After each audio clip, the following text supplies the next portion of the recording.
You are listening to the Solar Panel, the Phoenix Sun Show. Good morning, everybody. And here we go. Oh, my God. Now he's smoking a pipe.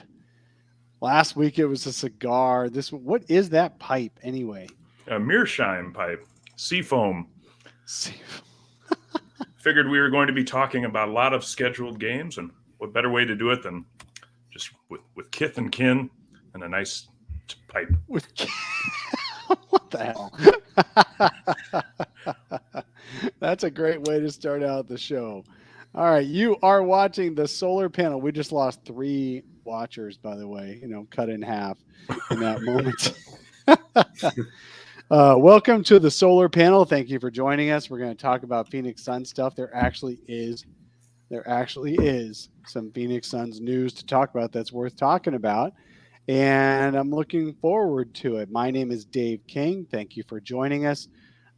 Joined today on the panel are Brandon, my partner in crime. Brandon, Zona Hoops. How's it going, man? Not too bad. Good to have something new to talk about. Even if it's not the most interesting topic in the world, it's still news that, like, in the dark days of summer, it's nice to have some NBA-related news. And, the season's going to get here pretty soon. So excited for that as well. We really do have really good things to talk about. It's going to be fun. Jake, Fallen Founder, how you doing this morning, man? I'm doing well. I'm glad that we don't have to discuss what Chick-fil-A Kevin Durant is stopping at this week to see if that leads us to the breadcrumbs of our dreams coming true. Which one was he at? No, I'm just kidding. Turns out he probably wasn't even actually in town, but that's okay. So yes, we are going to take a break from the Kevin Durant saga. If that happens, that happens. If it doesn't, which is more likely that it doesn't because teams have to actually do something to make a trade. They don't have to do anything to not. We're going to pretend it's not going to happen, and we're just going to go through and talk about what this Suns team looks like. The more time that goes by, the more it seems like the Suns are ready to just run it back, waiting for that big fish to come loose that they can use their assets on.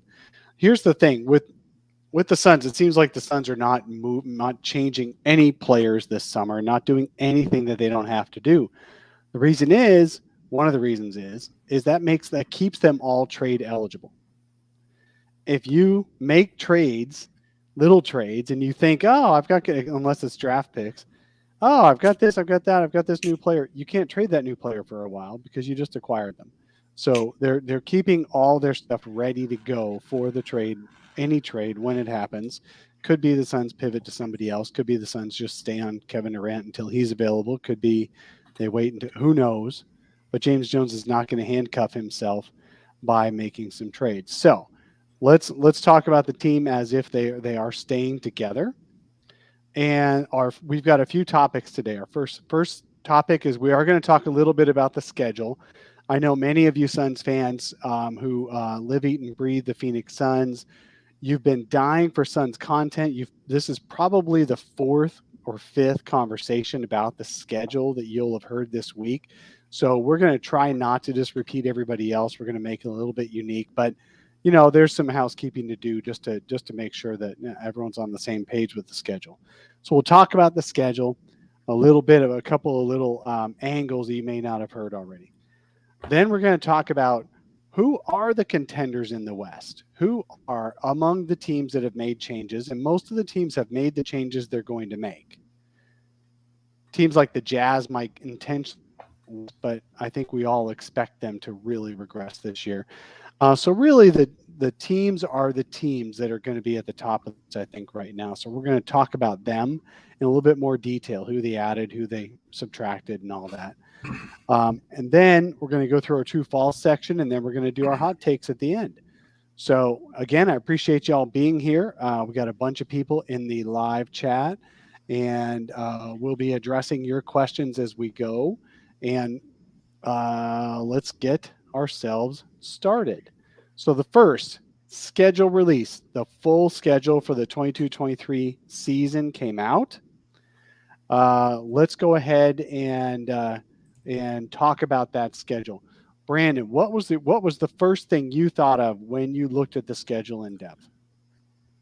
Well, obviously the key highlights are, the Christmas game, right? Like that's something everyone was kind of expecting and excited about. I think the Suns have a new reputation now that, this is something that they deserve. And, whether or not you buy into like how Game 7 went against the Mavs, just kind of reshaping their narrative. Like people just can't take their eyes off the Suns, whether it's to watch them fail or like us, like as fans. So I think we're just kind of at that level now. So it's pretty cool to get back-to-back Christmas Day games. And then opening night against that same Mavericks team obviously stands out. And then the MLK Day game against Memphis. Like those are the three games I think that stand out the most. There's, I think, double-digit back-to-backs as well. That was another thing that kind of stood out to me. Just looking, with Chris Paul turning 71 this year, it's important to like get him off those back-to-backs. So that was one of the main things I was looking at too.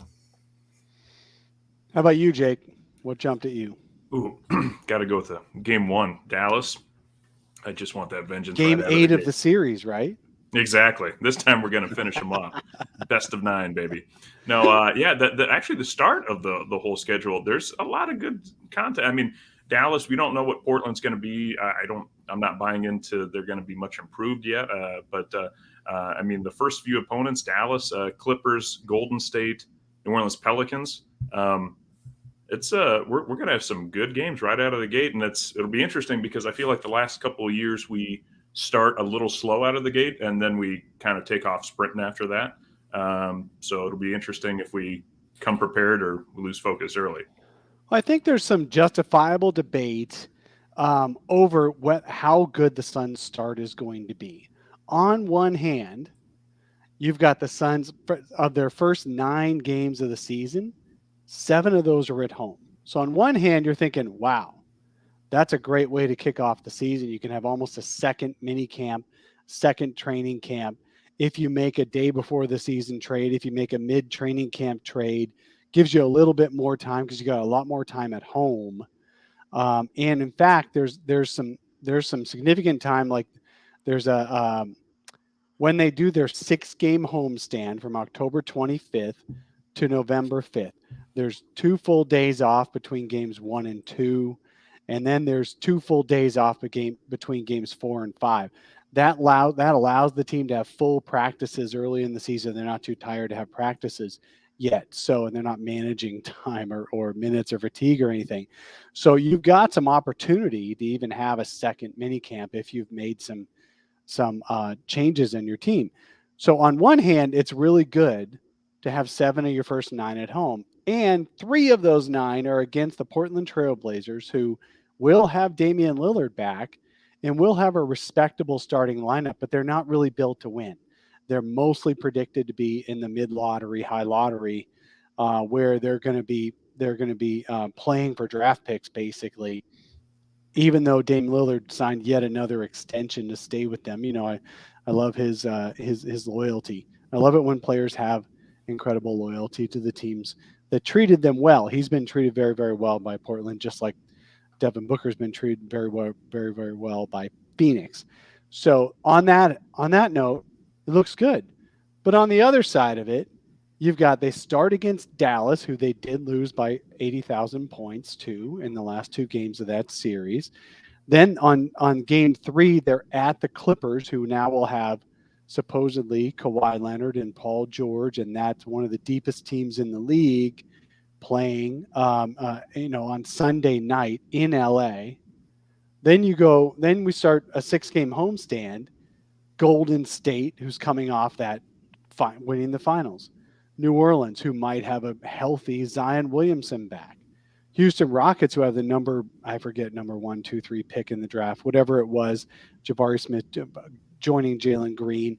They're in a rebuilding mode. That should be a win. But then you've got Minnesota with the twin towers of Rudy Gobert and Karl Anthony Towns. And then your final 2 against Portland again.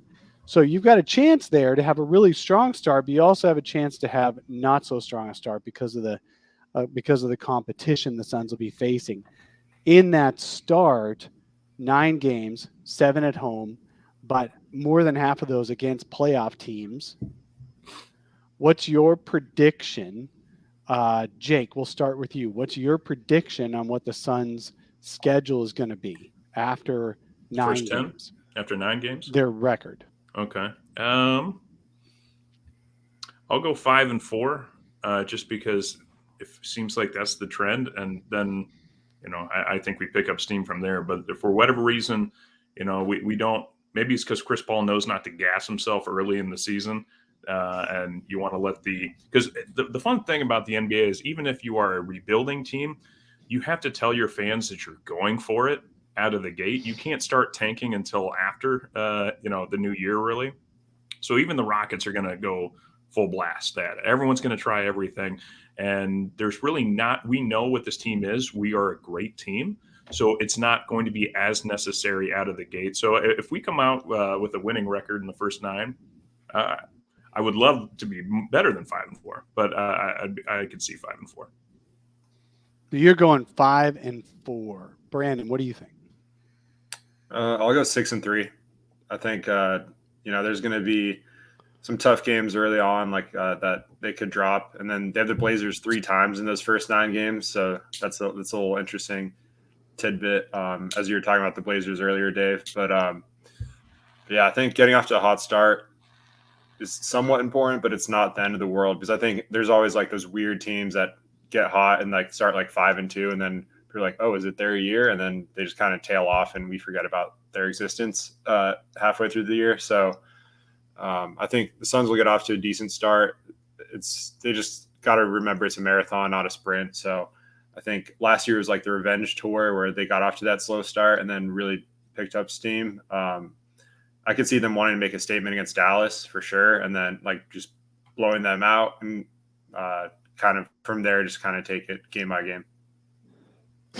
So says Jay in the chat. First, he went 9-0 for a predicted record, and then like 2 minutes later, he goes, "No, 10-0." I think he means because he's firing Jake for predicting 5-4, so that's a win. So he's giving himself another win.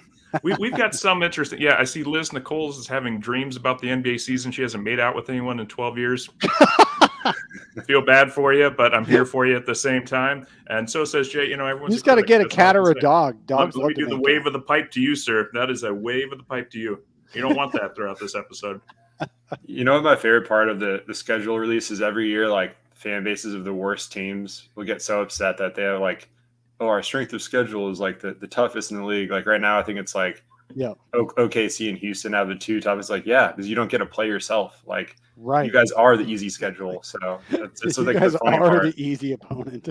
Yeah, that's right. It's like that that group of every group of friends has the one person that everyone else in the group wishes never would stop showing up to things. And if you have a group of friends and you don't think you have somebody like that, you're the one they wish would stop showing up. So, that. well, let me ask you guys this: who do you think is going to be in that first 9 to 10 games? Who's the player on the Suns roster that Suns fans are going to say, you know what, this guy's pretty good? Because I'm thinking a lot of people forgot about how important Dario can be to this team, and the first 10 games are going to be like, oh, maybe we should not start Jay Crowder and maybe put Dario in there, or of course the Cam Johnson people. No, they're going to say bad shooting games. Deandre Ayton to start Dario. Oh yeah, Dario, the connector. Yeah, we'll see. Dario, it's going to be a revelation. He's playing for Croatia. He's gotten full minutes.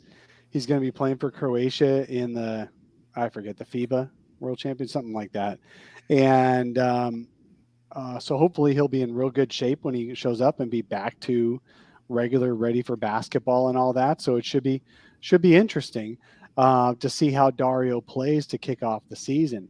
He's really the only new player in the entire rotation, taking the place of JaVale McGee, who will be returning to Phoenix with the Mavs as their starting center to kick off the season in Phoenix for the Mavericks. So that's they can roll at him every time. Whatever I was going to say is I'm going to say his number, but we don't know his number yet. So I was going to say just pick and roll at JaVale every time. Put him on an island, and then on the other end he'll pick and roll dunk. Yeah. No, it's interesting. The Mavericks played JaVale off the floor in the playoffs, but then they signed him. to a big contract? Because big guys have a role, Dave. And if you want me to go down the Whiteside path this early in the show, we can do this. We can do this. I'm going to call it the dark side, not the white side. So let's let's see. I think the Suns are going to be 6-3 or 7-2 after 9 games, and I really think so because the Suns are going to come out trying to prove themselves after having had such a flame out. I mean, you guys, the last time we saw the Suns, they got blown out by 8,000 points. And then there's 4-5 months where they just got to stew over that with no ability to fight back, no ability to put it in the rearview mirror. 5 months. This is the first major offseason we've had since 2019. 3 years for these guys. And they've got to eat. They've got to just chew on that loss, those losses to the Mavericks. I think the Suns are going to come out hot to start the season, focused to start the season, and if they have a tail off, it'll be after that start. So I'm guessing 7-2.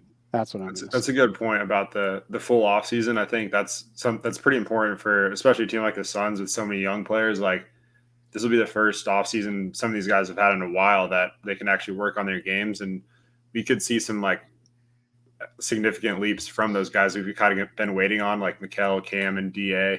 Because now they have more time to work on it and, get some downtime too, in addition to that. So I think that'll be huge. Speaking of big leaps, you probably picked that up from Brightside. So what we're doing on Brightside, brightsideofthesun.com, the written version of this whole podcast, I'm doing a series, and me and the other writers are doing a series of big leaps needed for the Suns to win a championship. So all else being the same, we've seen this team be the same team for 2 years. They had a surprisingly good playoffs the first time and a surprisingly bad playoffs the second time, but they're the same team. Who can make a huge leap, a significant leap to get the Suns to actually be a finalist here, a finalist and to win a championship? So I'm going to give you guys 5 possible guys who can help, whose improvement could be a significant difference maker for the Suns, assuming all else is the same around him. Okay, so we're not talking about Chris Paul's decline. We're not talking about other people playing poorly. We're just saying if everyone plays the same, whose big leap would put the Suns into contention again and help them win the finals. So I'm going to give you guys 5 choices. I'm going to start from the bottom and then go up. Dude, I thought that was like a bottle of vodka for a second. I'm just trying to get on Jake's level. Good call. Okay, starting from the bottom. Cameron Payne develops into the best backup point guard in the league. That's one option. Another option is Mikal Bridges becomes like a top 20-ish player in the league, all-star cusp. Another, Deandre Ayton becomes a true all-star top 20 player in the league and makes a huge leap that clearly makes him the second best player or so on the Suns team. The biggest option is Cam Johnson becoming one of the best players in the league as well, as far as like not really all-star, but top 50, okay, top 40 in the league. And then finally, you can have Devin Booker. Devin Booker, does he need to get does he need to make another leap? He was all NBA this year, first team all NBA by the end of the season, all-star starter for not even all-star starter, but definitely all-star for the last few years. Does Devin Booker need to become a top 10 player in the league, top 8 player in the league, if the Suns all else being the same? So which of those leaps do you think, or how many of those leaps, any of those leaps, would put the Suns into contention? Cam Payne, Cameron Johnson, Mikal Bridges, DeAndre Ayton, Devin Booker. I'll say, honestly, Devin Booker's leap, if he can solidify himself as a top 10, top 5 player in this league, and like people forget he's still 25 years old. Like he's still technically not really in his NBA prime yet. Like once he still has I think a couple more years before he really hits his peak. So that's a scary thought. And we've seen the past few championship teams have had that one star that was the best player in the series. And that's what I think in order for the Suns to get where they need to get, he has to be that on a consistent basis. And that will his leap will make everyone else better around him too. So I think there's still room for improvement in his game. And my second choice would be Mikal Bridges, just because having that 6'6", 6'7" two-way wing as a top 20 player, like you said, in the league, that's also vital to any championship team, because there's so many teams that have those talented wings. So it's tough. Obviously, all these things I'd love for all of them to happen, but just being realistic, it's tough to see more than two of these happening. But I think Booker really hitting that MVP level is the next step for this team to be a true contender, because you look at every championship team, they have an MVP talent. It's just It's that simple. Yeah, and that's the thing. And real quick, Jake, before you go, when I say Devin Booker has to improve into a top 10, some people are saying, well, he's on the cusp of top 10 right now. Yeah, I know that. But what I mean is playing like a top 5, top 8 player who's MVP level, who can take over a series and be the difference maker. Like a Giannis, like a LeBron in his prime, like a Kevin Durant when he was helping the Warriors win their championships. That kind of player, Book isn't quite there. He's more like a Damian Lillard right now, which is incredible. It's freaking awesome. But Damian Lillard can't carry a team to a championship right now. And so can Devin Booker? That's what I mean, is can he become that, oh my God, like Dwayne Wade ascended in one playoffs and became the dude who carried the Miami Heat to that championship. Yes, Shaquille O'Neal was still one of the greatest players in the game, but it was Dwayne Wade who made the biggest difference in that finals, because he got 9 more times a game and to beat the Mavericks, I believe, that year. So that kind of game, that kind of playoffs, that kind of season is what I mean from Book. I obviously think Book is an awesome player. I just mean MVP level. So those are options, but maybe you don't think Book needs to improve that much more if everyone else around him improves. So what do you think, Jake? What do you think are the most important leaps for a team with all else being the same to win a championship? Well, so I'm not everyone knows this, but I'm the treasurer of the Deandre Ayton Stan Club, and it's our membership is growing. I've noticed that on Twitter we've started to rebound, and we're playing nice again with people a little bit. But I think people also, I think a lot of the fans, because of the pressure of being number 1 overall, it's so easy. If anyone that's ever, for example, not that I've ever raised kids, but had a pet or had something that basically you're going to commit a long time to, if you're too close to the project, you don't see the improvements over time. And your friends come by and they're like, oh, your child isn't a screw up, or like, hey, your dog is not stupid, or stuff like that. Like DeAndre Ayton's first year compared to where he was last year is, to me, night and day. He's so someone actually was jumper. arguing on Brightside in the comments. We talked about DA possibly making the leap, and someone goes, he hasn't changed since his rookie year. I'm like, what?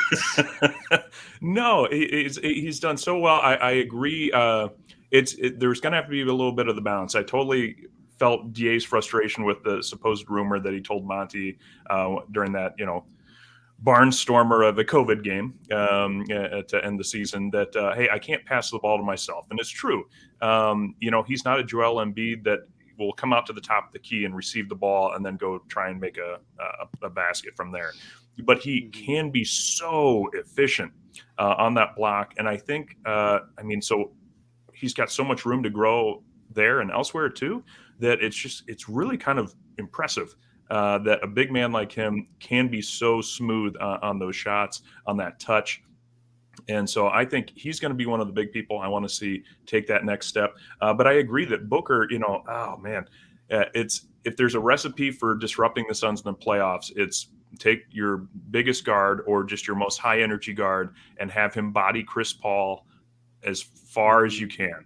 And so I think Booker taking on that lead dog role of, Chris, you're Robin, I'm Batman now. Kind of like when Dwayne Wade took on LeBron. There was kind of that year and a half transition of this was D Wade's team. Then it became LeBron kind of ascended and took over. I think now's the takeover time. We are ready for Booker to kind of go into, killer mode, take some of those kill shots that will just destroy a team. We saw that a little bit in the Pelicans series. I think, Brandon, you talked about that before. That was a hamstring pull, and he just wasn't quite the same mad dog at the end.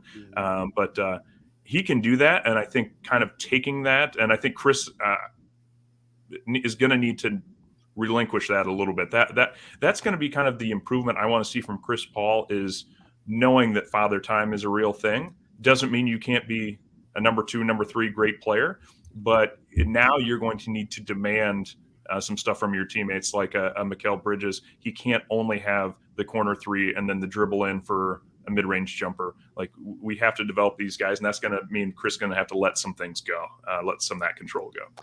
Yeah, and the only way for Chris to let some of that control go is to get another major, impactful ball handler that he feels comfortable giving up the ball to. And so I really think it's incredibly important for the Suns to actually not be the exact same team this coming playoffs. They need to have another ball handler in there, another shot creator. If they swap out this, that, or the other thing to get that person, I don't know.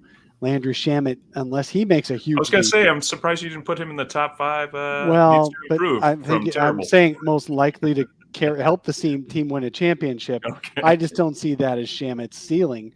I think a Jordan Clarkson is unconscious enough, right? Like, he cares so little about whether he's taking a good shot or not. Enough of them fall and he scores. I think he's a better 6-man shooter off the bench than a Landry Shamet, because Landry Shamet defers way too much.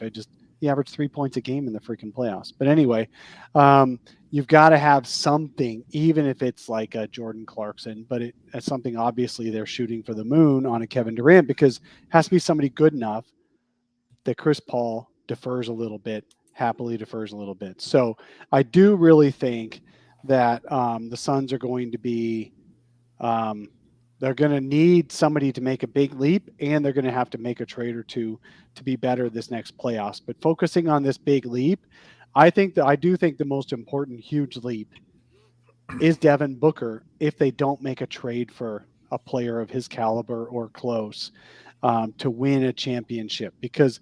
And Booker has the capacity. He really does. He just needs to be healthy and locked in for a whole playoffs and playing his best basketball. He has the capacity to play like a top 5 player in the playoffs. He may not play all season top 5 level, but he can be, and he can be a difference maker in the playoffs. And I think that's what's going to carry the Suns to a championship more so than incremental improvements. Look, I think we're going to see incremental improvements from all these guys.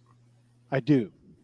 I think Cam Payne's going to have a better year. I think Cam Johnson, Mikal Bridges, DA, they're all going to have better years. But I'm talking, if you're going to carry a team into the finals, it's got to be a big leap from somebody. And I think the most likely, the most necessary would be Devin Booker's.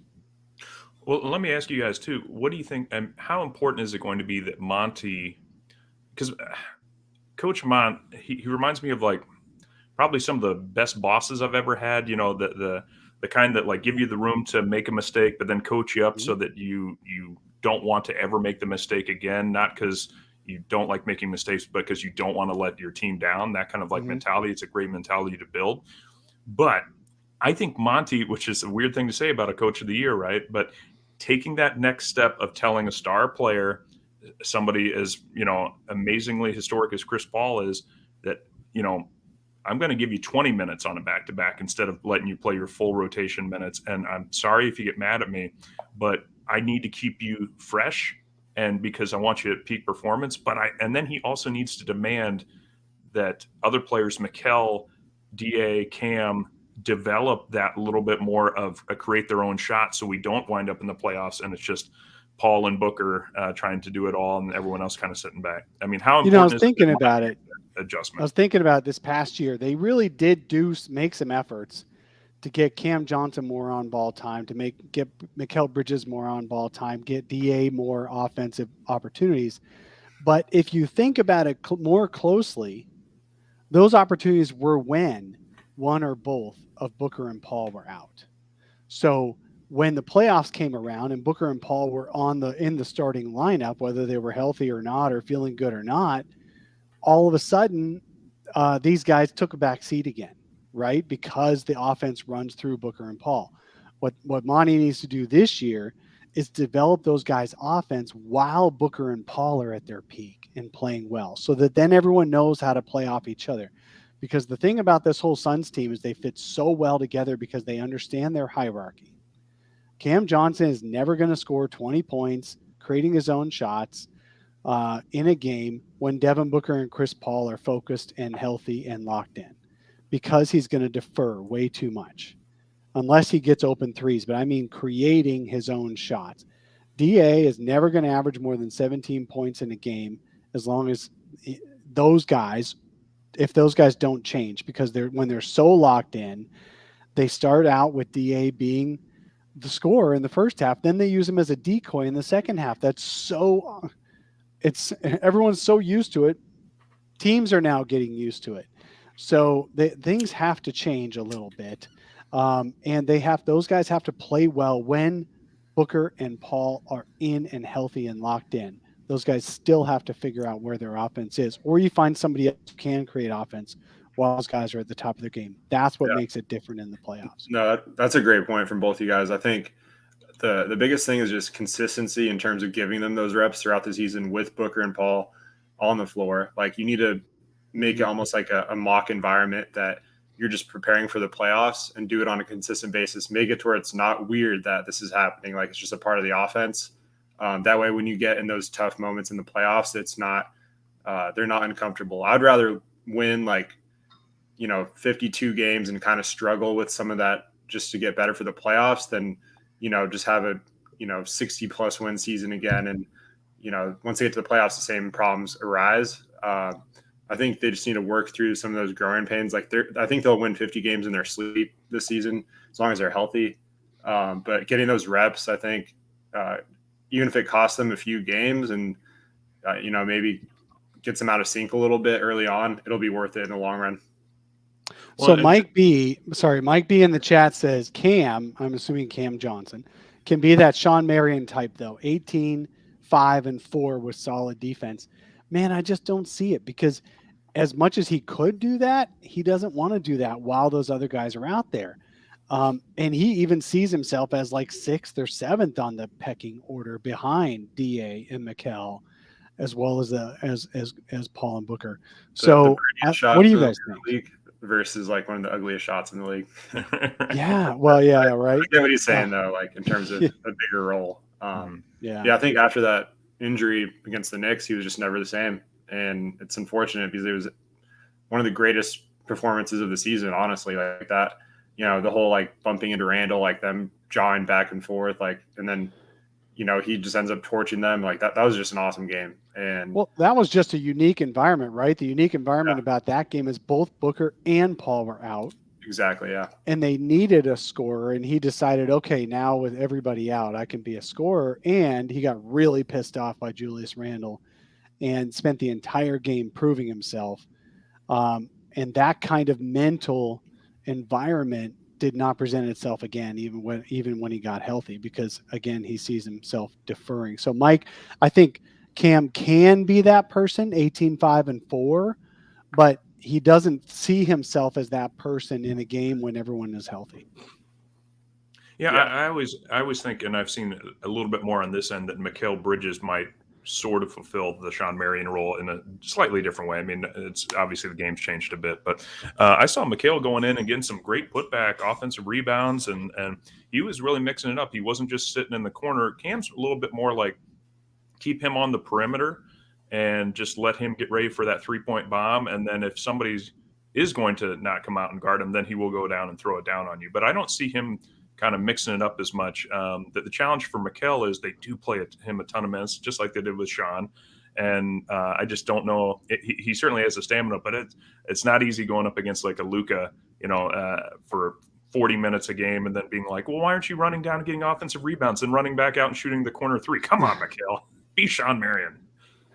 I do think that the team collectively hit a wall this past year. They had played 2 years straight with almost no off seasons, and there was some kind of mental wall hit, and we'll see what happens after 5 months off, and whether they've refound it or whether it's gone forever. We'll find out pretty quick in that first 9 games. I think we'll find out.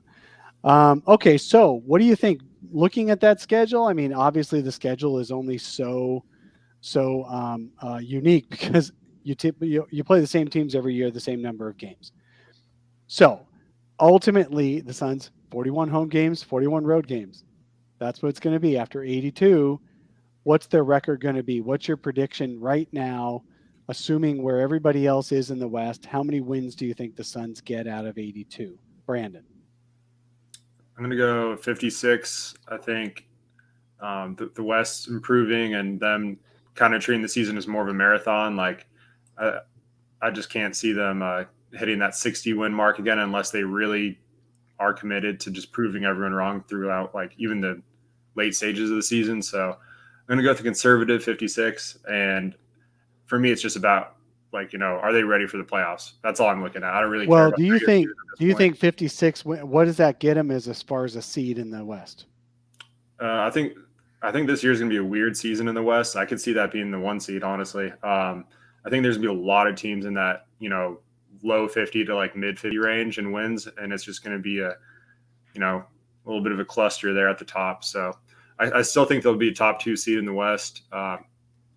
It's just going to be fun to watch how, that I think those top 8 teams in the West, there's going to be a lot of like shuffling throughout the year. What do you think, Jake? That was actually my exact thought. So you got to come up with a different one. Exactly. I don't want Sosa J to call for me to be fired again. So I'll go 57, and we will be the number 1 seed. Exactly. I don't think we'll go for the full 60 plus, just because I'm still not really sold on the far back end of our bench, and I think that I could see that happening again, kind of like last season where we start giving the starters just games off and playing those guys. And I don't think they would win games as easily. So I think it'll be just a little bit more moderated and hopefully we reduce some average minutes down so that when we walk in, we're a little fresher. So what did you predict? Oh, sorry. 57. 57. Yeah. And is that a top 2 seed or is that a 3rd or 4th seed or lower? Bernie, I said all this, didn't I? Is the tobacco pipe smoke hitting you, Dave? Yeah, probably is. I was thinking about my own number 1 seed. Yeah. But then you just kept talking. I got to explain myself to you. Okay, well, I think we're all pretty much on the same page. I think the West is getting stronger, and we're going to look through the Western teams right now. But before we do, and you guys are all probably right on, I think 55 wins. I'm going to go 55, and I'm going to say a top 3 seed in the West.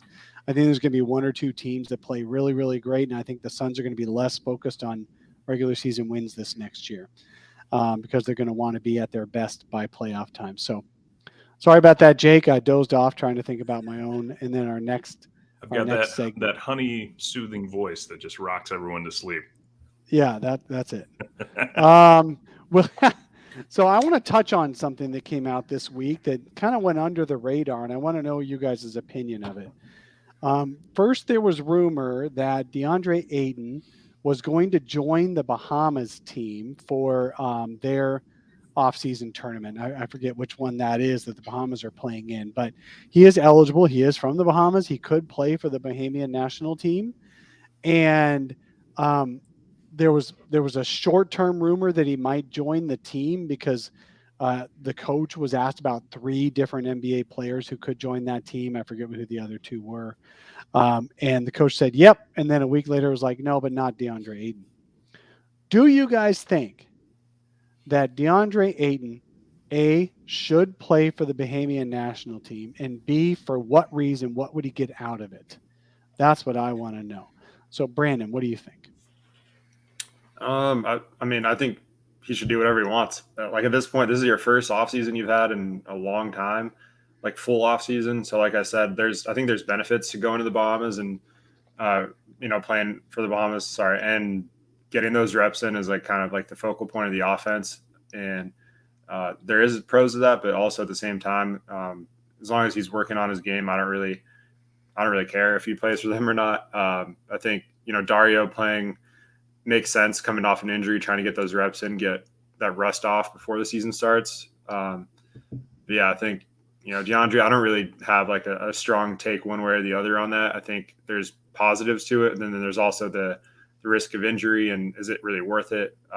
Which, I don't really follow like I know they have like Buddy Hield over there, but I'm not sure like he'd be getting Blaze. Blaze pointed out Buddy Buckets. Yeah, Buddy Hield is the other Bahamian player, and then I think the third guy is a fringe player, but I can't remember. But Hield, I guess, is going to play.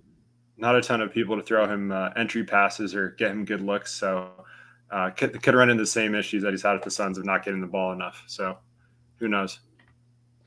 What do you think, Jake? Well, I mean, a happy DA is a good DA, and we all know that he loves to. Dave, you've talked about this. Like, if he wasn't playing in the NBA, he'd be strutting the beach and swimming out in the ocean a little bit. So he could just do it as a little bit of a give something back to the home country and get some reps in, kind of like a free vacation, getting in the practice reps. But I think whereas I look at Dario kind of doing like the Rocky, Force stuff of like going back and like maybe he's working out at some farm and scaling a mountain and then screaming Croatia or something like that. I think if DA goes to the Bahamas, it's going to be a lot more chill. It's going to be a lot more in the hammock. So I'd rather see him not do that and put in the reps back here in the States and just get better locally or somewhere else, wherever he wants to in the U.S. But I think getting in some more scrimmages against some higher end guys rather than the local Bahamians. There you go. Yeah, it's interesting because there's the multiple ways to look at it. On one hand, playing in an off-season tournament leading up to training camp can help you get into the best shape, right? You can be in great shape coming into training camp. But on the other hand, it can wear you out. I remember Dario when he first joined the Suns. He was talking about how it is draining going from NBA season to Croatian, tournament to NBA season to Croatian tournament, and he would always start slow the new season and shoot like 20% from three for 2 months, and then 40% from three the rest of the time. Nice, Jake. Sorry, it's really picking up. It wasn't even intentional that time. And so you don't want DA to end up tired and worn out. I don't know that he would, but you don't want to take that chance necessarily. The other thing is those competitions, those tournaments do not build skills. It's the side work. It's the working with trainers and player development coaches and guys on the side where you're going to learn new skills. We don't know if DA is doing that or not this off season, but for those who think he can hone his skills or improve his skills to have an even better year by playing for half a dozen games for the Bahamian national team, he's not. He's not going to learn anything. The coach only wants to win games. The coach is not there to develop DA's skills for the Phoenix Suns. He's there to win games. A guy like Buddy Hield is perfect because he's just a shooter.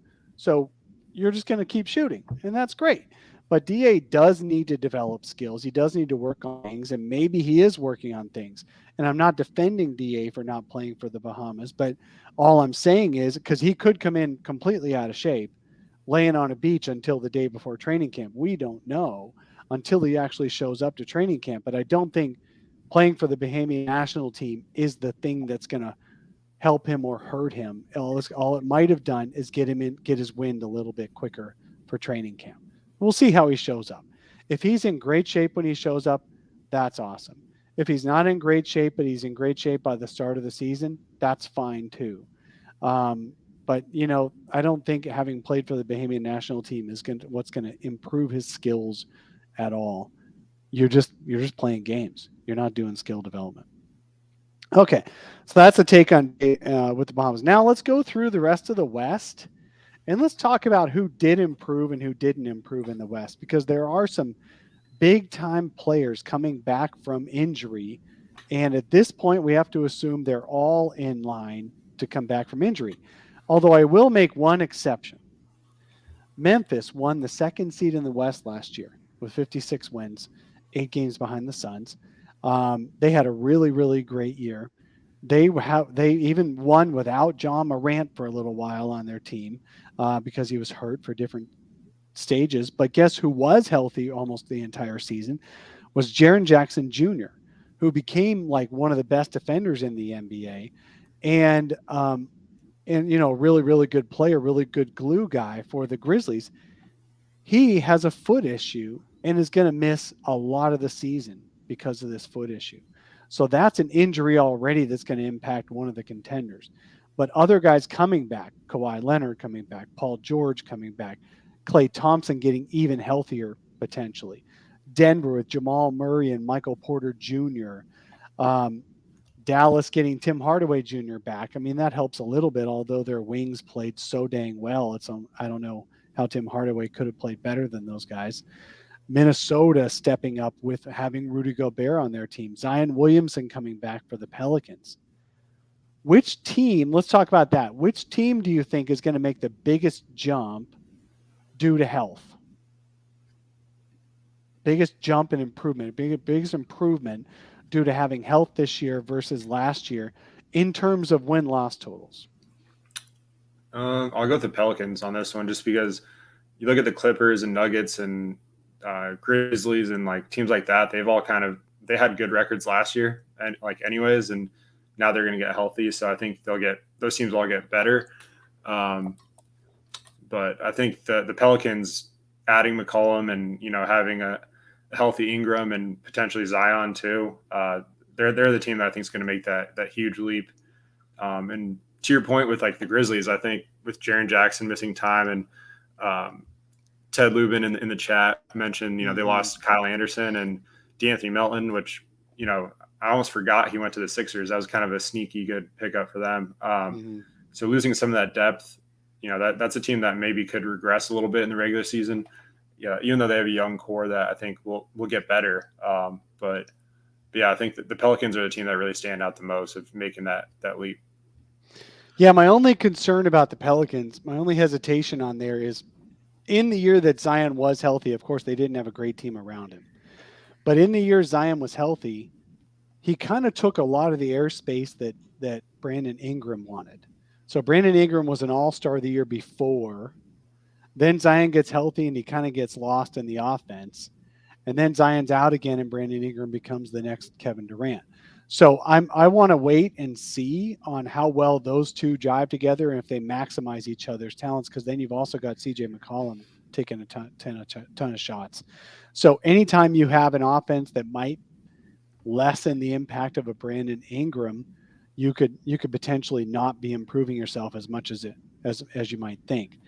Zion is an incredible talent, though. It may not make a difference.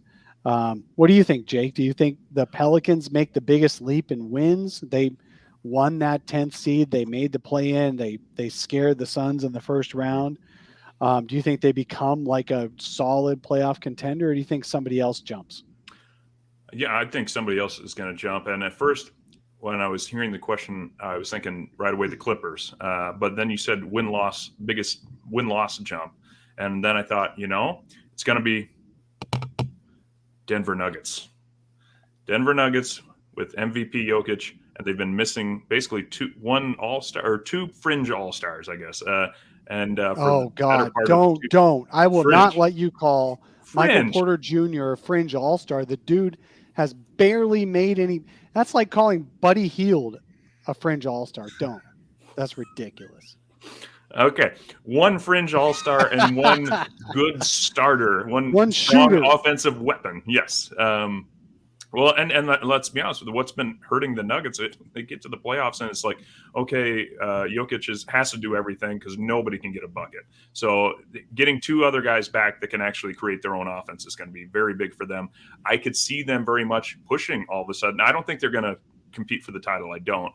But I think from that win-loss perspective, the fact that you can have somebody like the Joker keeping you in that 4, 5, 6 seed, and then you're going to add two players back like this. If they're healthy, I could see them number 1, number 2 seed. All right. So you got Denver making a big jump.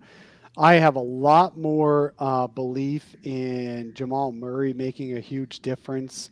I still remember that dude. As much as you think Steph Curry has a huge step back for his three that looks almost illegal, Jamal Murray has had a huge step back for his mid-ranger when he does the turnaround step back thing that creates so much space. It's just crazy. And he was playing really, really, really well when he went down a year ago. So I do agree that Denver's going to have a leap. They had 48 wins last year. They were 6th seed. I do think they're going to make a jump if they can stay healthy, for sure. I agree with you there. The Pelicans, I'm not quite as sold on, but you know what? They got a high ceiling, low floor. Like Denver has a high floor and a higher ceiling. The Pelicans, their floor is pretty bad, pretty low, and their ceiling is pretty high. So I think that's really interesting. I think Minnesota is an interesting one. I think they're going to win a lot of regular season games. Their only issue is they don't really have that veteran who's a floor leader. I don't think Patrick Beverley is that type, a real leader type. He's a spark plug, but he's not really a leader. Yeah. And Rudy Gobert is more of kind of like on the Deandre Ayton side, where he's not going to be your emotional leader, but he will be quite effective when he's out there. So I worry about Minnesota having the leadership unless Anthony Edwards grows into a top 10 player immediately. But I'd say I agree with Jake that I think Denver's going to make potentially the biggest leap. I think Memphis might actually have the bigger drop, although that may be only 5 games, from 56 to 51. No, that'll be Utah, thankfully. Oh, well, sorry. Utah's gone. Utah is Then it's San completely Antonio. out. Yeah, I San think that's one Antonio, thing, Utah, OKC, they're all going to be fighting for Wembanyama, right? It's what's the mantra for getting that 7'6" lith guy? Fail for the French. Victor Wembanyama. That guy's Fail a for the French. freak. There you go. Yeah, no, that's those guys are going to be fighting for the bottom of the conference. So yeah, you're right. Utah's going to have a huge drop. Golden State Warriors. Do you think they're better this coming year, or worse this coming year, or the same? I think they'd be a little better just from the development of their younger players, absorbing a little bit more time. But I think that they'll kind of otherwise stay win-loss record fairly much the same. Yeah, I agree. I think they lost a couple of decent role players like, Otto Porter and Gary Payton, but, their development of like Moody and Kuminga, Wiseman coming back, like there's some areas where they can kind of offset that. And I think they'll be more or less the same. If Clay can get closer to like his old self, then that's kind of their ticket to taking a little bit of a leap. But I think they'll be around that same ballpark. So I think it all depends on Steph Curry. Steph Curry had his worst shooting season, I think, last year until the playoffs hit, and then suddenly he was hitting everything. I really think the Warriors just dipped into their magic bag and pulled out their incredible play in the playoffs as the playoff went on. They looked really, really good. They looked back to their 2017 levels, but I'm going to continue to be skeptical about them because Steph is approaching mid-30s. And while Chris Paul is still playing great at 37, who knows how people age. You've got Steph approaching mid-30s. You've got Draymond Green approaching mid-30s. You've got Clay early to, I think he's 33 this next year. Those guys are getting older that they're counting on, and their young dudes are super young. So I don't know. I mean, they're still going to win 55 games. They're still going to be a top 3 or 4 seed in the West. And once they get to the playoffs, then they become even more dangerous, which I was saying all last year too. If they get healthy in the playoffs, they're the most dangerous team, and they turned out to be. So you're right. I think they're about the same. I just don't think they're like a lot of people think they're going to be even better next year because they're healthy and their young guys are going to grow. I don't know that they're going to be that much better. So that's the biggest leaps. You think the biggest fall is going to be Utah? Brandon, Jake, do you see anyone else making a big tumble this year? I mean, not like Utah. Maybe the Nets, depending on how everything shakes out in the end. But no, I think the only I'm very, very curious to see this Timberwolves experiment go on because me, I like good big post players that can body up. But as you point out every show, that's not really the modern NBA. So this could really backfire on them. They're like, it'd be like kind of like, I don't know if anyone here is an Always Sunny in Philadelphia fan, but there's an episode where some of the characters buy a rental store and they're like, we wanted to invest in an emerging market. And somebody goes, rental stores are a dying market. And they go, well, then we're going to corner that market. I feel like that's the Timberwolves right now. It's like, okay, big guys in the post, that's kind of where they play. They're going to corner that, and that could end up winning some games, or it could over time just be just kind of like a wound that won't heal, and they're going to have to blow it up in the trade deadline area. Yeah, that's the team I'm most interested in watching, just because it's so unique. Just like from a philosophy standard, like it seems like it's just set up to fail. But I mean, they are, as much as I don't like Cat and Gobert with some of their antics they do and stuff, you can't deny their talent. They're both, Gobert is one of the best at what he does, and Cat's one of the best at what he does.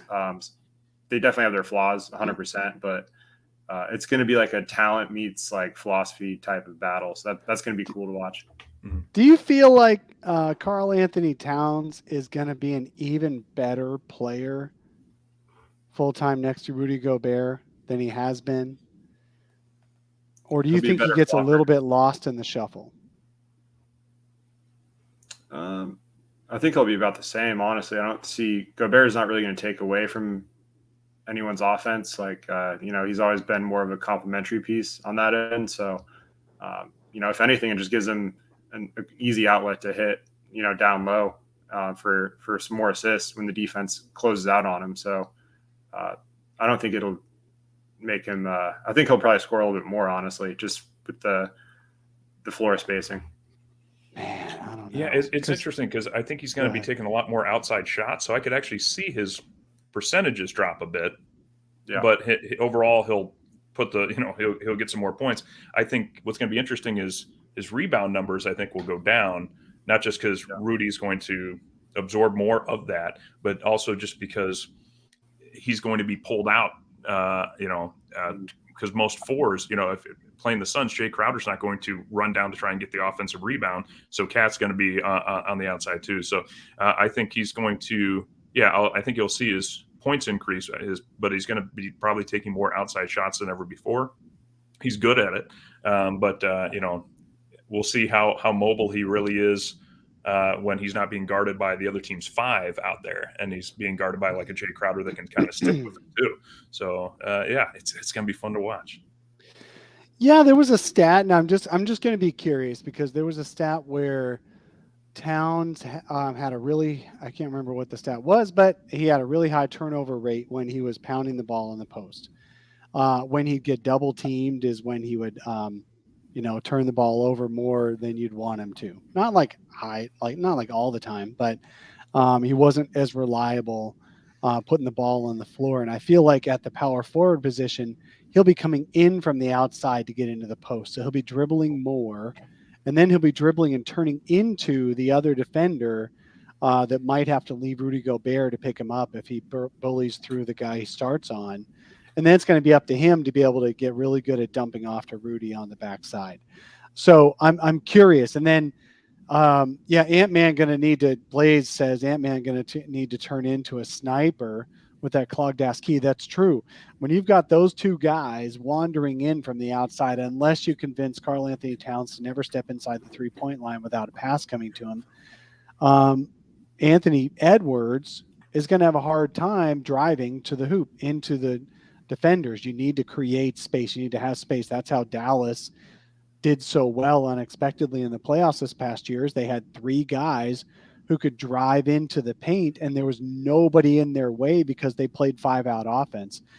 So all their guys were standing on the perimeter, even up around the angles on the perimeter. They had Maxey out there and all that. So I don't know. I feel like the Wolves are going to win a lot of games, but I feel like they're going to be real clunky, and that makes them real predictable in the playoffs. And I actually think so. Karl Anthony Towns has been all NBA level, all-star when he's playing well, when he's not dealing with losing his family to the pandemic and all that. Incredible player, but part of that is because he's been playing center. And I think when you put him out to the power forward, you're almost putting him out to pasture enough to where he's going to lose some of that attention. He's going to lose some of that focus. So I think his numbers will go down. I think the Wolves will win more games. His numbers will go down a little bit, and we'll see if that's for the better or worse for the Wolves. So I'm really curious to see how the Wolves turn out this year. So real quick, so they won 46 games last year. Do you guys see them topping that? And if so, by how many games? What's your prediction on their record? Because I agree. I think they're kind of set I say up they get 50. I say 50-51, and they're a 5 seed. That's my prediction. They'll be just below the home court rounds. Jake? I think they take a step back and they miss the playoffs. Just because, like I said, I think this is the biggest wild card. They could go up 10 wins or down 10 wins because we haven't even mentioned former All-Star, actual All-Star, not like Porter Jr., but D'Angelo Russell. He's not a great three-point shooter, and so he's really good. He has to drive in and dish or take shots at the basket or middies. And again, but that he loves that though. D'Angelo Russell actually might enjoy these guys because he hates getting to the rim. Never goes to the rim. D'Angelo Russell runs himself, takes threes or runs himself into a contested 2 or whatever. So he's kind of like a mini Devin Booker in that case. Booker stopped going to the rim as much too in the past couple of years. Russell loves being held to a mid-range shot, and so the key is whether he's good at him, in that season. But I think it's if it was like a Steph Curry or Jamal Murray at point for the T-Wolves, I'd be thinking that there's more of a higher ceiling for him because a deep shot 3-point shooter like that can also create and dish would be better than guys that have to streak it in a little bit closer because there's going to be a lot of defenders that can hedge off and throw up a hand and disrupt those shots and still stay on Rudy or Cat.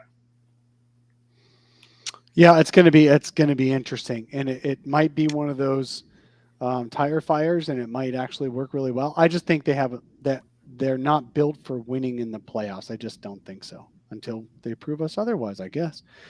But you know what? Every team has to make their steps, right? And what's going to help the Wolves ultimately is really Anthony Edwards becoming the best player in the game, not necessarily Cat or Gobert. Yeah, I love Ant. He's a lot of fun to watch. Definitely still unpolished product and has a lot of room to grow, but his ceiling is I think he has one of the highest ceilings in the league just with his athleticism and ability to hit tough shots. Kaiko in the chat asked about any news on KD. Sorry, this is a KD-free zone this weekend. There is no new news other than everyone in the league is still frozen, waiting on something for KD. I'm surprised they actually put the schedule out, waiting for KD. But they actually they did put the schedule out. And the only thing I'll say about the KD thing is the Nets are almost nowhere to be seen on the big national games. I actually have one thing that I found very interesting. So when is Deandre Ayton eligible to be traded again? I think it's January 15th. Yeah. January 15th. I knew the answer to that. I was just kind of setting up the next part of this. Who do the Suns play on January 19th on a national TV game? Brooklyn Nets. The Nets. Very at interesting. Home. And I don't know if that's – I mean, hey, maybe they do it without DeAndre. Right? Why would exactly. that be? So, I just don't think the NBA is as creative, though, as like the NFL is when it comes to that kind of stuff. Like with Deshaun Watson being like, wait a minute, we're giving you 11-game suspension just so that you can come back and face the Houston Texans. But, I mean, we totally made it with logic in mind, not that we want you to come back and play your old team that just traded you. Not at all. Yeah, definitely. But I saw that and I was like, huh, interesting. Mike B says, forget that guy and go get Bojan and Clarkson, Bojan Bogdanovic and Clarkson from the Jazz. Yeah, those guys couldn't get out of the second round. So I'm not as excited about that. Look, I'm gonna preach this all season long. We've seen it for 2 years. You don't win playoff series. Cam Johnson is not necessarily going to win you a playoff series. Neither is Bojan. Neither is Jordan Clarkson. Who wins you playoff series are guys like Chris Paul and Devin Booker at their best, and Kevin Durant those types of guys. That's why we need Devin Booker to make that next leap if the Suns don't acquire. Sherlock Fallen founder Darth Voida says, Right. well, what do you know? I've done the investigation and I feel like this is The how it's schedule going is to go. elementary, my dear Watson. Elementary. Okay, so as far as the East, do you see any team that had like who do you think is going to win the East this next year? Let's just boil it down. Who's going to win the East? Is it the Bucks getting healthy again? Is it going to be Philadelphia with James Harden playing like James Harden again? Who's going to win the East? I'm going to go with the Bucks just because the national media, as we know, as soon as Kevin Durant was like, I'd like to go to Phoenix, they're like, Boston Celtics look like the leading contenders to get Kevin Durant and maybe other team, Toronto Raptors. So the national media does not like to report on smaller market teams. So with the Bucks, as good as they are and as quiet as they've been and just slowly continuing to improve, I think that they are going to be number one, number two, and make a very good run. I'm not sold on the 76ers still. What do you think about let's talk about the Celtics real quick. Sorry, I didn't mention the Celtics as one of the, obviously they made the finals this past year. Did you think about the Celtics? Do you think they're going to beat out the Bucks, or do you think the Bucks kind of have it? I think the Bucks will beat out the Celtics this time, yeah. All right. What about you, Brandon? 100% agree. I think my take is this year, if the Bucks stayed healthy, if Middleton was healthy, they would have repeated as champs. I think they're going to win the East, and whoever comes out of the West is going to have a tough time. That's people forget at full strength like how tough that team is. Celtics are definitely, I think, the one team that has a recipe to take them down in terms of just their versatility on defense, and I think that's going to be the Eastern Conference Championship right there. Getting way too ahead of myself, but that's kind of, I think, the two top teams. Yeah, I mean, what would derail that is injuries, right? Yeah. So the Bucks probably would have made the finals again, the conference finals at least this year, if they hadn't lost Chris Middleton. And shout out to the Cavs. I have to say it. They're not at that level yet, but that team is fun as hell. And a couple leaps here and there, and like they could get there in a couple years.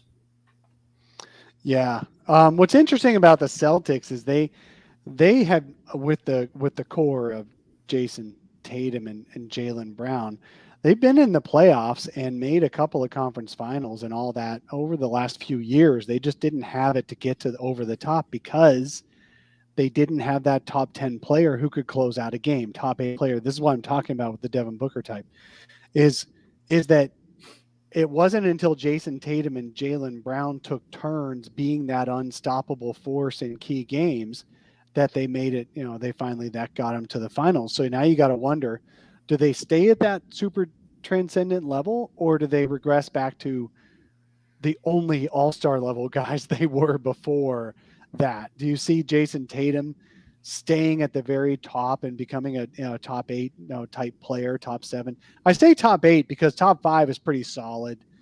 You've got a little bit of wiggle room to make it into a top 8. Like that's where LeBron James at 38 years old is, as far as impact on the game and stuff like that. Top 10, Book's already there. Jason Tatum was already there.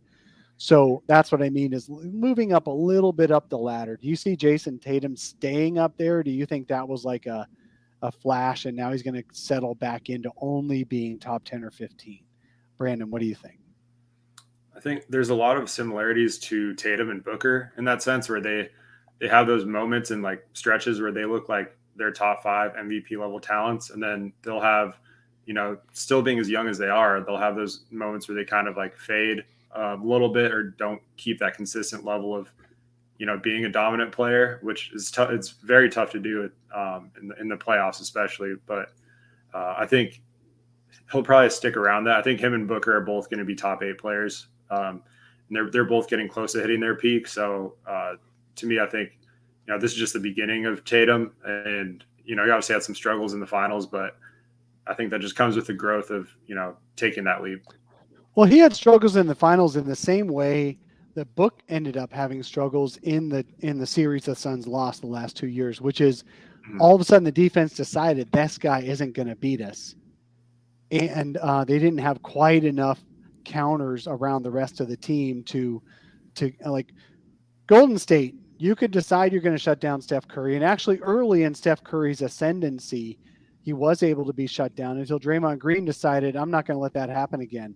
So Draymond Green becoming that screen setter, they developing their little passes to each other to get Steph back open.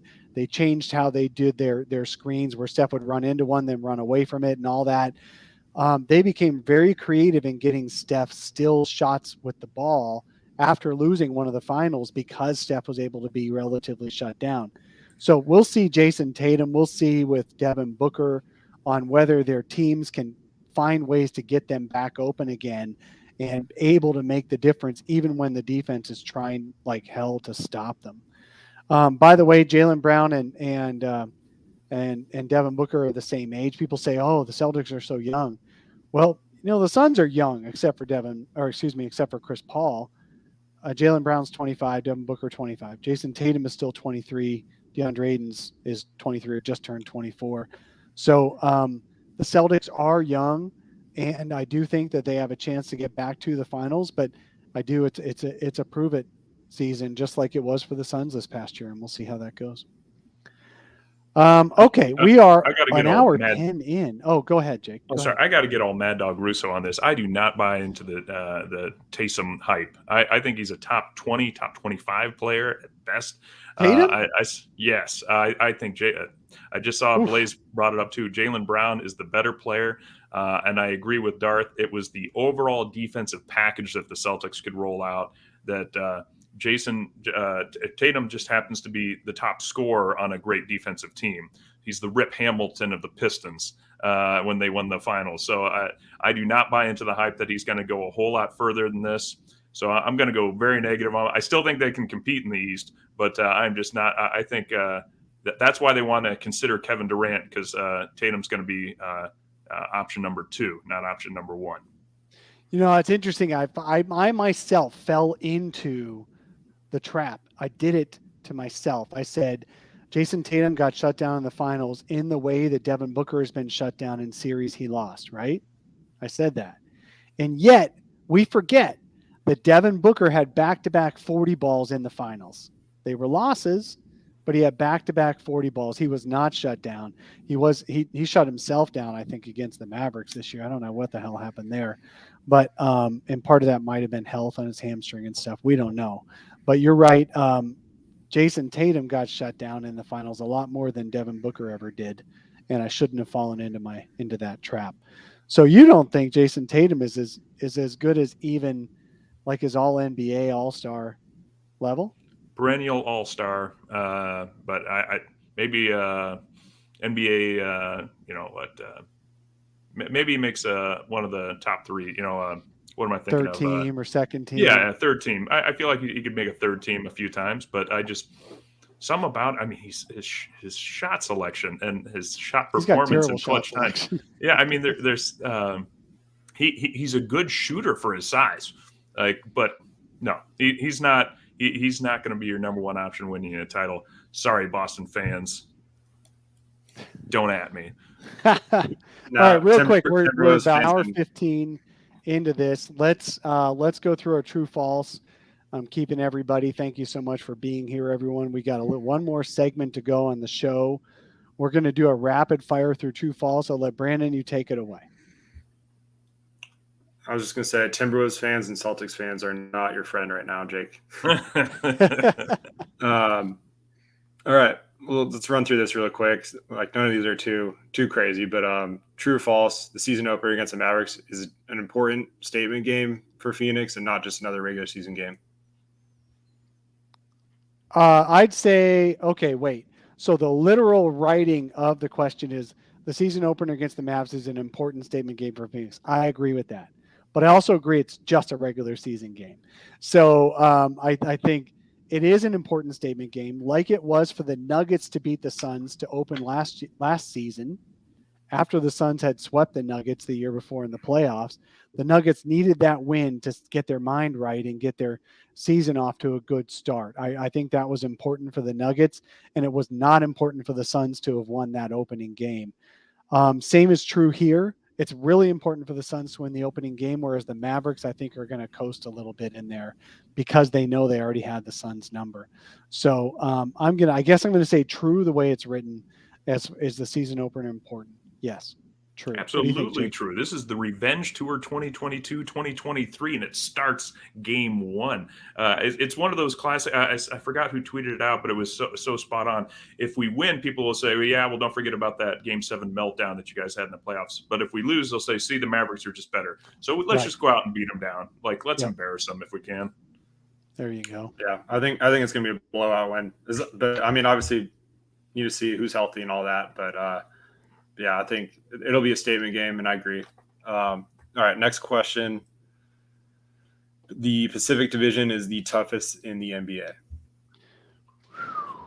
I got to look at my divisions again because I don't think divisions matter as much anymore as they used to, although they do have some tiebreakers involved in them.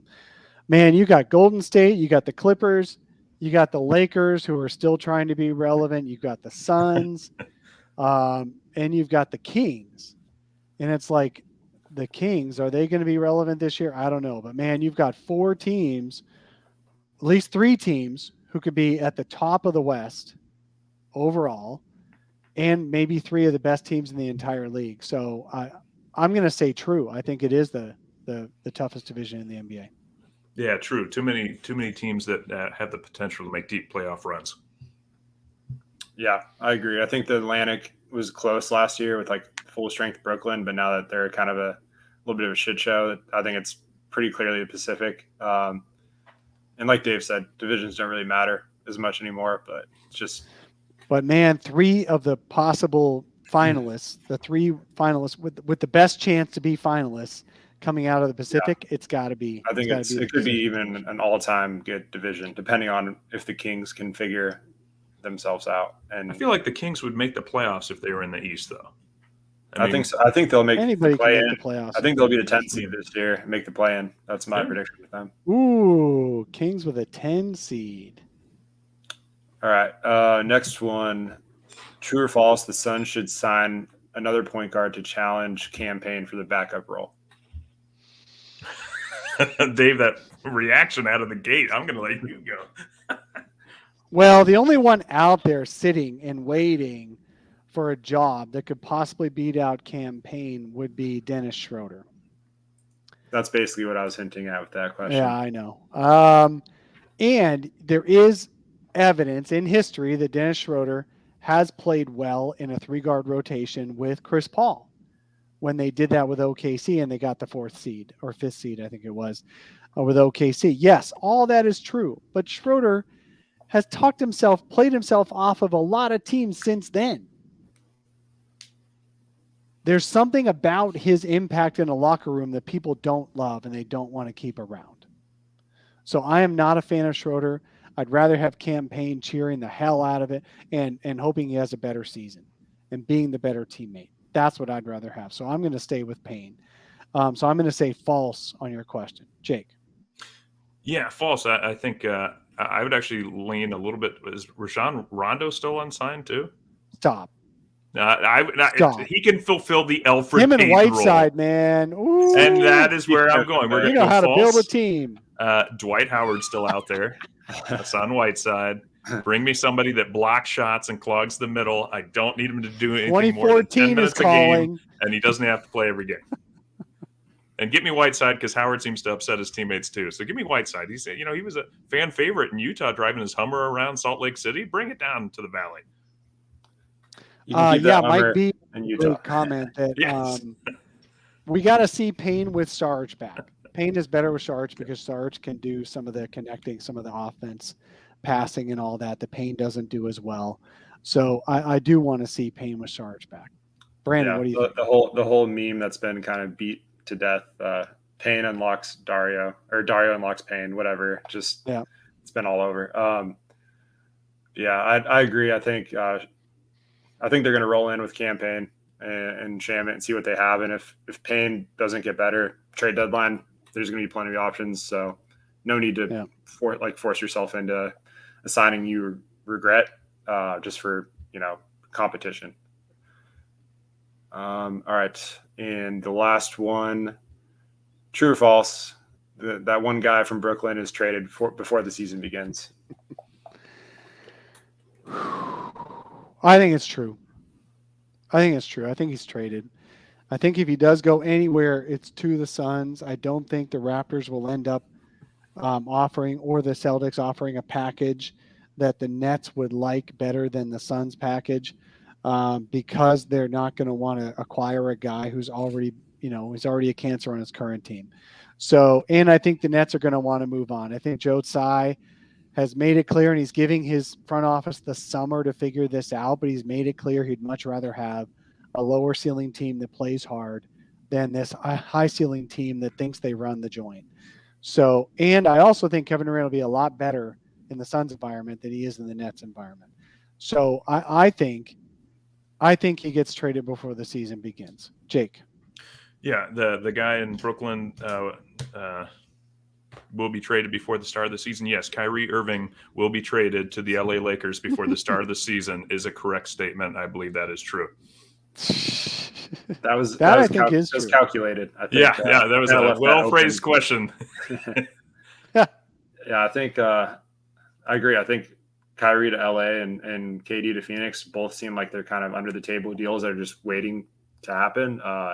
Who knows when they will, but I think at least one of the two will be traded before the season. And I feel like if one is, then the other one shortly after will be. So I think that's a good bet. Well, and I think if Dario brings the pain, Irving is going to unlock the KD sweepstakes too, because as soon as he's gone, KD's going to go, no, I will sit out. I will not play here. You just traded my buddy, and we definitely aren't going to win with just me and Ben Simmons. So exactly. Yeah, I don't think LeBron agrees to that 2-year extension unless there was a promise that they're going to move off of Russell Westbrook and get someone like a Kyrie, and then that just starts the dominoes going. Mike B says false. The Suns love Mikal, Chris Paul, and everyone loves Mikal. Yeah, it's not about whether you love the guy; it's whether you can be a better team. And you cannot argue that you cannot argue against the Suns being better with that certain guy, that tall guy, 7-footer from the Nets, than they are with Mikal. Yeah, stop. Okay, so that's our true false. The last thing is a hot take. Do you guys have any other final thought or hot take? Tell us where we can find you around the web, and then give your final hot take. Zona. All right, hot take. Carmelo Anthony went up on the Suns, and yeah, it's going to happen. I don't know how I feel, but yeah, it's going to happen after the Durant trade. They're going to add Melo because they're going to lose some depth, and those two have been linked. Well, so Marcus Aldridge, there we go. Carmelo Anthony, all those guys coming off the street to sign with whoever gets Kevin Durant.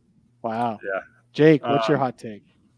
Oh, sorry, Brandon. Yeah. Keep going. Oh, no. You said to say it. We can find you and all that. At Zona Hoops _ on Twitter, brightside.sun.com, zonahoops.com. Jake, take it away.